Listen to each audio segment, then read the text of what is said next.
Assalamualaikum warahmatullahi wabarakatuh. Salam oplok-oplok. Terima kasih buat teman-teman yang sudah mampir setia di channel saya, dan buat teman-teman yang baru bergabung saya ucapkan banyak-banyak terima kasih juga. Semoga teman-teman semua dalam keadaan sehat walafiat, tak kurang suatu apa, dan selalu dilimpahkan banyak rezekinya.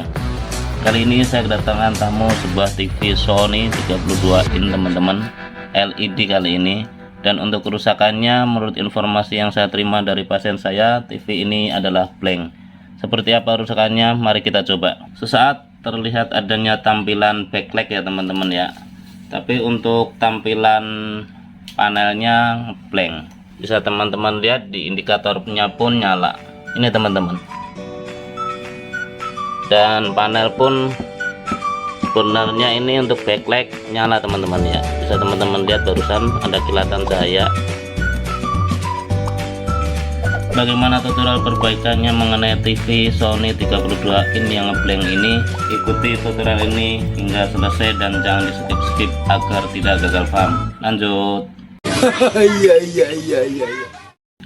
Setelah TV saya bongkar dan bisa teman-teman lihat, inilah jeruan TV Sony tersebut. Untuk model ini power supply terpisah ya teman-teman ya, memakai adaptor. Dan untuk bagian-bagiannya di sini bisa kita lihat, ini adalah mainboard utamanya, dan di sini ada kabel LVDS yang menghubungkan ke Tikon. Dari Tikon ini menuju ke layar. Untuk jenis kerusakan ini tentunya saya tidak akan melakukan pengukuran tegangan di area mainboard ya, karena untuk mainboard sendiri bekerja dengan normal, backlight itu nyala, dan selanjutnya saya akan melakukan pengukuran di area Tikon. Dari Tikon ini bisa kita perhatikan di sini menggunakan single chip teman-teman. Untuk IC-nya ini menggunakan IC tipe SM ya, dan di beberapa komponen di sebelah area IC terdapat beberapa kumparan. Dan untuk IC ini adalah step down juga 3,3 volt. Terus untuk area di sini ini adalah fuse teman-teman, dan beberapa komponen-komponen kecil SMD pendukung lainnya.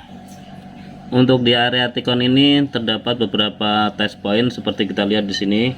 Di sini ada V-on, AVDD, dan di sini ada V-off, dan terlihat banyak pad untuk test point.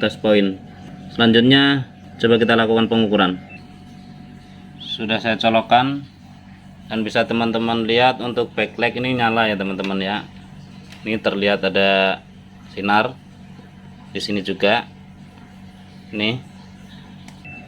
Untuk pertama kali coba kita lakukan di tegangan VCC in di Tikon. Di sini terlihat ada fuse ya teman-teman. Di sini harus terbaca 12 volt. Coba kita tes. Ya, terbaca 12,12 volt dan itu stabil. Setelah fuse kita tes.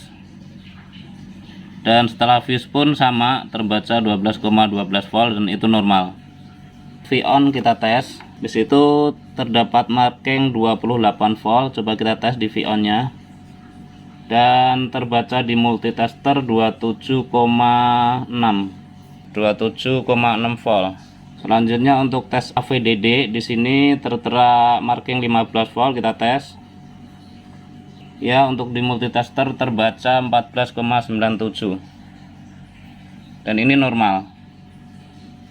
Untuk test point berikutnya, di sini ada V-off. Ini tegangan minusnya ya teman-teman. Coba kita tes. Ya, untuk minusnya terbaca di multitester 12,5. Minus 12,5 volt. Dan ini pun normal ya teman-teman ya. Dan untuk tegangan 3,3-nya ya, untuk di test point 3,3 volt pun keluar, terbaca 3,277 volt dan ini normal. Untuk test point HAVDD di situ tertera marking 7,5 volt. Kita tes coba. Ya, di poin ini terukur di multitester 7,51 volt dan itu normal teman-teman ya. Untuk test point VDD di situ tertera 3,3 volt. Coba kita tes untuk VDD-nya. Ya, untuk VDD terukur normal juga 3,27 volt. itu teman-teman. Di VDD juga terukur 3,27 volt dan itu normal. Selanjutnya untuk test point berikutnya di sini ada VSS tertera minus 6,5 volt dan untuk VSS pun sama teman-teman, terukur normal. Untuk SCL SDA di sini ada SCL SDA, di sini harus 3,3 ya teman-teman. Coba saya tes. Ya, di sini pun terukur 3,27 volt normal. Yang SCL-nya sama 3,27 normal. Dan coba kita tes untuk sinyal-sinyalnya, harus keluar 1,2 1,1 volt. Coba kita tes ya. Untuk sinyal-sinyal masuk 1,1 volt, 1,266 volt, 1,8 volt, 1,1 volt, dan ini artinya normal juga ya teman-teman. Untuk sinyal-sinyalnya itu masuk. Dari hasil pengukuran tegangan-tegangan di area T-con ini, saya tidak menemukan tegangan-tegangan yang mencurigakan ya teman-teman ya. Untuk V-on hadir 28 volt dan itu normal. Untuk tegangan minusnya pun atau V-off pun normal, minus 12 volt. Untuk 3,3 voltnya pun hadir untuk menyuplai IC utamanya, IC ini teman-teman.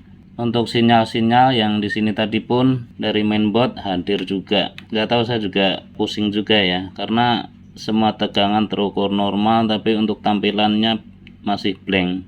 Mungkin saya akan melakukan cutting jalur kali ya teman-teman ya. Cuma biasanya kalau untuk cutting jalur itu untuk T-con yang menggunakan untuk tipe IC SM ini mempunyai proteksi yang tinggi, dalam arti kalau ada yang short di jalur panel itu biasanya tuh V-on dan V-off nya tuh tidak keluar.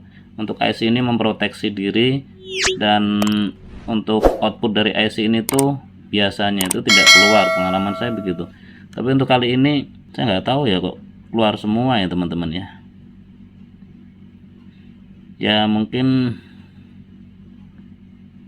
saya akan cutting jalur kali ya. Coba akan saya lakukan cutting jalur.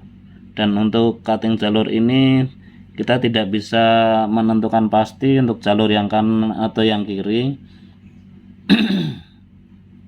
Tapi intinya untuk proses cutting jalur itu bisa dikata gambling ya teman-teman ya. Dalam arti begini, kalau kita cutting jalur di kanan dan ternyata hasilnya masih tetap blank juga, itu jalur yang kita cutting itu harus kita sambung kembali dan kita merubah cutting di jalur yang kiri begitu. Mungkin untuk kali ini saya akan coba cutting di jalur kanan dulu ya. Setelah saya cutting akan saya record kembali.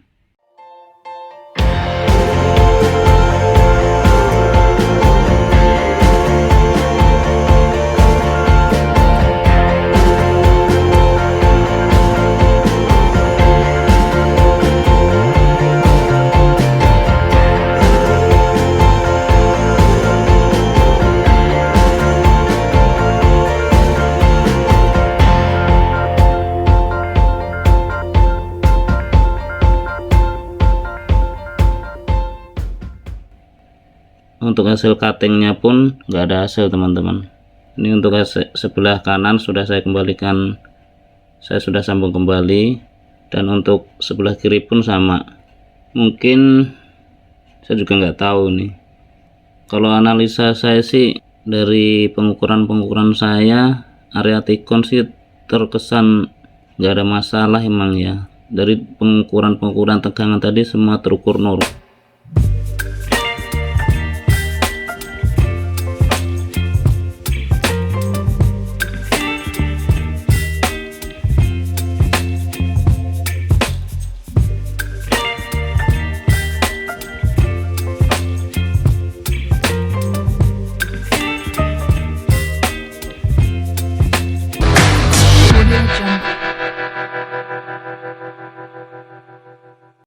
Setelah saya berkunjung ke channel para senior dan alhamdulillah ada titik terang teman-teman. Setelah saya telusuri, saya menemukan hasil pengukuran yang mencurigakan. Di sini teman-teman, Di area kristal ini secara normal harusnya ini terukur 1,5 sampai 1,6 volt, tapi untuk kali ini cuma 0,4 volt teman-teman, dan itu nggak normal.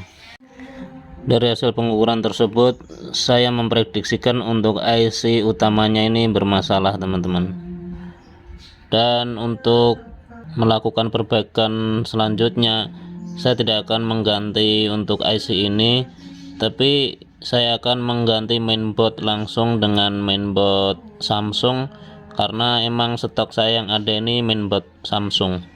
Ini mainboardnya teman-teman. Untuk mengganti mainboard yang aslinya ini bermerek Sony dengan mainboard Samsung, tentunya kita harus memperhatikan di beberapa poin. Yang paling utama adalah untuk area VCC in di mainboard ini, dan yang kedua adalah jalur data yang menyuplai ke area Ticon. Kalau melihat data dari dua panel ini, kita lihat untuk data Samsung dan untuk berikut adalah data panel Sony. Dari kedua data ini hampir mirip ya teman-teman ya. Kita lihat di poin 9 untuk data Samsung itu LVDS self. Selanjutnya untuk data Sony di poin 10 itu LVDS self. Kedua data ini sama tapi ketukar aja teman-teman. Jadi kita tinggal balik aja, untuk data 10 itu kita tukar ke data 9.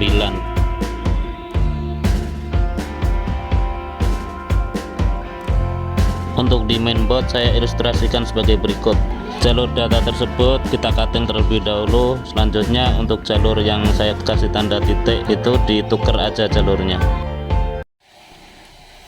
Setelah TV saya assembling total dan bisa teman-teman lihat sekarang sudah rapi teman-teman. Coba saya hidupkan dengan memakai remote. Ini adalah remote universal ya teman-teman, dan terdengar sound Samsung ya teman-teman. Emang ini untuk TV nya ini labelnya sih Sony, tapi berhubung mesinnya saya ganti dengan mesin Samsung, untuk tampilannya pastinya adalah TV Samsung, seperti menu-menunya, dan untuk tampilan-tampilan submenu, pengaturan-pengaturan punya adalah bawaan Samsung.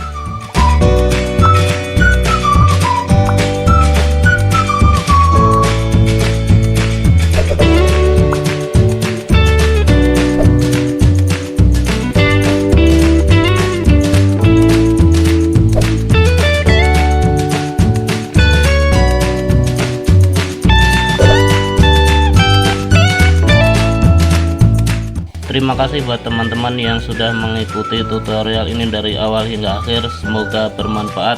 Share ke teman-teman bila ini dirasa berguna. Akhirnya dari saya, billahi taufiq wal hidayah. Assalamualaikum warahmatullahi wabarakatuh. Salam Oplokodok.